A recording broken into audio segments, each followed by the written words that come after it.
Yes, transformed the way millions view some of the most controversial topics of our history. Johann Hari examined the war on drugs in his groundbreaking book, Chasing the Screen, It's thinking that if you consume something and take it inside you, you will be okay. and shed light on addiction in his TED Talk, which was viewed more than 15 million times. It's to say to the addicts in my life that I want to deepen the connection with them, to say to them, I love you, whether you're using or you're not. Now his New York Times bestseller has been adapted for film, telling the story of the legendary jazz singer, Billie Holiday. NAACP says Billie Holiday is the voice of our people. Those lyrics provoke people. Y'all got a plan? She's a drug addict. Exactly. I want to sing the damn song. It's your own good, okay? I sing what I want. Island trees, Get her up on stage. their strange fruit. This is good, yeah. Now author and journalist Johann Hari joins us live from London. Hi Johann, thanks for joining us this I morning. wish I was in Sydney with you guys. What you would have done? Yeah, we do.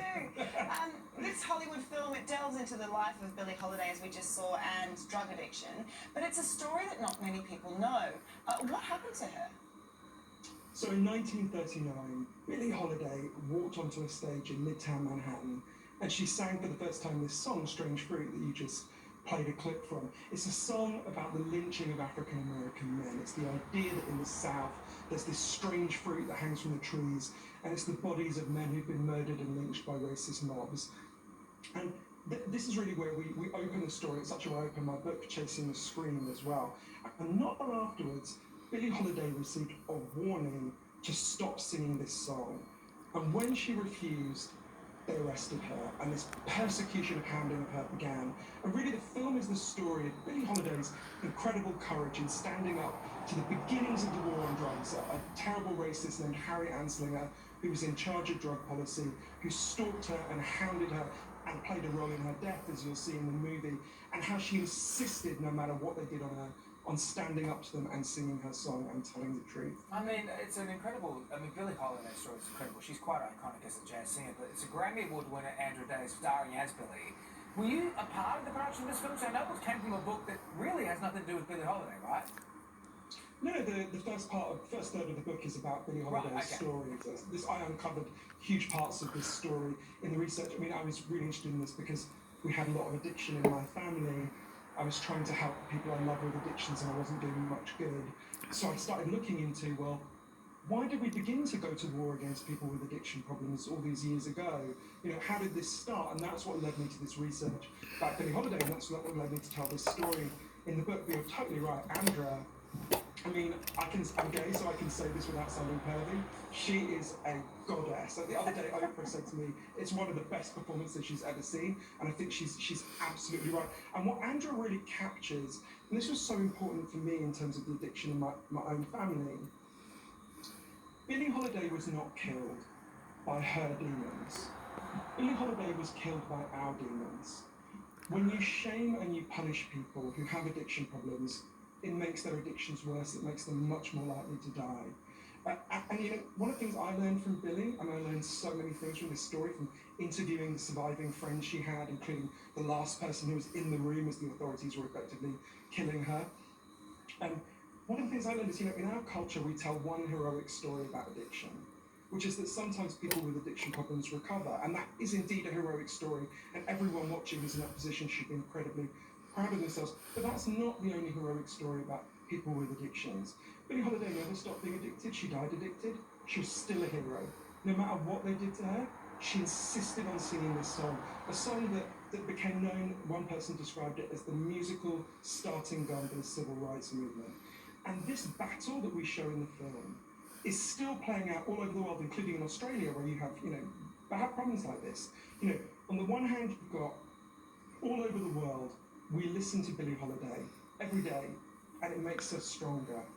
And every day, all over the world, we follow the script that was written by this man who stalked her, Harry Anslinger, who invented the war on drugs. First person to ever use the phrase war on drugs, as far as we know, who said that we should shame people with addictions, we should punish them, we should imprison them. Every day in Australia, in my country, in the United States, we continue to do that, and it makes people weaker. And sooner or later, we have to side with Billie Holiday and not with Harry Anslinger. I want to talk to you about this specifically as well. I have a family that has addiction problems as well, and very public addiction problems. I'm sober myself because of that. You think addiction, that we can cure addiction with going to be more of a society, being more, taking it more with love. Is that true? You should be really proud of yourself, David, for talking about that and for what you've achieved. In terms of addiction, this was a very difficult journey when I was writing Chasing the Scream for me. I had to really change, because like a lot of people who have someone they love with an addiction problem, and I'm sure you'll understand this really well, part of me was very sympathetic, and part of me was really angry, and there's a Harry Anslinger in all our heads, right? Yeah. But one of the things that was so important to me was going to the places that had addiction problems, like, in fact, even worse than Australia's current ice epidemic, and had solved it. And okay, what did they do there, right? So I'll give you an example, and it's a key part of my book, Chasing the Scream. I went to Portugal. In the year 2000, Portugal had one of the worst drug problems in the world. 1% of the population was addicted to heroin, which is kind of mind-blowing. And every year they followed the Harry Anslinger war on drugs script more. They arrested more people, they imprisoned more people, they shamed more people. And every year the problem got worse until finally the Prime Minister and the leader of the opposition got together and they were like, look, we can't carry on like this, what are we going to do? So they set up a panel of scientists and doctors to figure out the solution. And these doctors said something they didn't expect. Doctors came back and said, here's what we need to do. It's going to sound shocking, but let us explain it. We're going to decriminalise all drugs, from cannabis to ice, the whole lot. But, and this is the crucial next step, we're going to take all the money we currently spend on screwing people's lives up, shaming them, punishing them, imprisoning them. And we're going to spend all that money instead on turning their lives around. And interestingly, it's not really what we think of as drug policy in our countries, right? There's some residential rehab which has real value, but a lot of it was just a program of love and connection, giving people jobs, subsidised jobs, getting people housing. Say you used to be a mechanic, they go to a garage, they say, if you employ this guy for a year, we'll pay half his wages. The goal was to say to everyone in Portugal who had an addiction problem, we love you, we value you, we're on your side. And the results are now in. It's 15 years since Portugal did this. Portugal went from having the worst outcomes in the whole of Europe in terms of overdose, addiction, to being the very bottom of the league table. Nobody in Portugal wants to go back. And this is something I saw everywhere in the world, both at a personal level and at a political level. Policies based on shame and stigma make addiction worse. Policies based on love and connection, it's not a magic bullet, it's still problems, but policies based on love and connection over time dramatically reduce addiction. It's a fascinating thesis, and I really want to see this movie too.